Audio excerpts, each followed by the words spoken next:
to push through the smoke. He dazzles and Orphan gets a kill. Yeah, that was such a big play. He even gets the refrag. He gets the Sonic. The Black Poison. Sonic just going huge. He's looking for the ace and he's going to find it.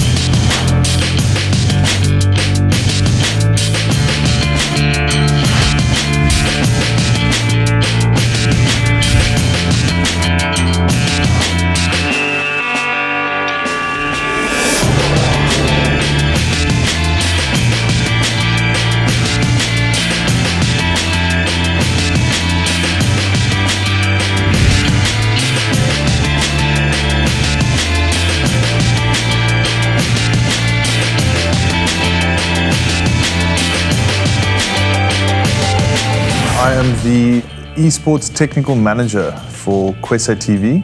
What we're doing here is that we're broadcasting the ESL African Championships, which is the first time ESL's actually launched in the African continent. What we've got in the background, of course, is the ESL Studio desk. How it was designed and conceptualized by the technical team. We sat down, we designed the desk, and we decided this is going to be the best concept we're going to go with. So looking on the structure of the desk and how it looks like, it takes up to 4 panelists. You've got 3 guys on the one side with a host, and then of course you've got the 2 casters towards the side as well. So this desk is also set within a green screen environment, which allows us to actually put a virtual set down behind it, which we can chop and change as we require to. The virtual set, of course, has been customized and approved for the ESL African Championships by Kwese and ESL. So therefore, you'll see on the backgrounds, you'll see changing maps, for example. Every single time that there's a new map on, it'll change accordingly to that map of the game that's being played currently.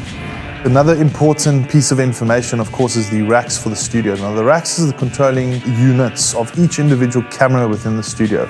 It basically keys the coloring correctly, it adjusts the lighting accordingly so that it looks right for a TV broadcast.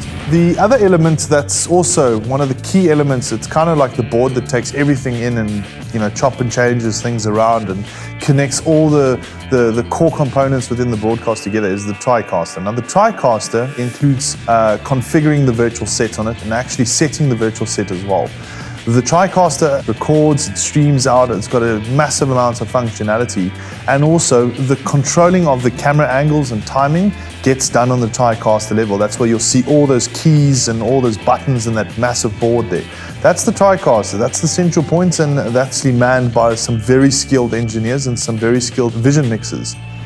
So the graphics system is controlled by its independent controller, Dustin, and it is a very unique piece of equipment that is required for this production to actually operate. What it controls and animates all the leaderboards, for example, brings in the lower thirds, which is a very key thing for production, and allows for the viewer to actually interact with the broadcast and go, hey, okay, cool, that is the person that's actually talking to me at the moment. So the next portion is, of course, the replaying and observing system and how it works. It's a very interesting kind of concept, and it was actually introduced by the ESL to us recently, where we've got now multiple observers actually observing the game. You've got a central observer, which is your main observer that captures everything taking place at that moment in time. And then you've got another observer second to him that is slightly delayed.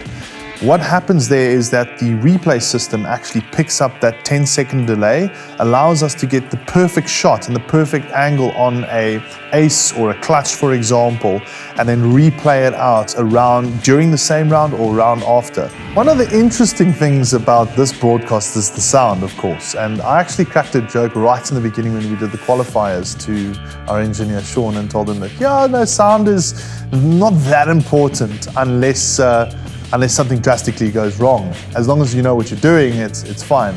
Well, I learned my lesson. It's definitely one of the most important elements of broadcasting, from mic quality to the type of headsets that you use, etc., etc. And then the mixing as well during the show is also a very, very difficult task because, for example, when the leaderboard comes up, that music that plays has to be timed perfectly.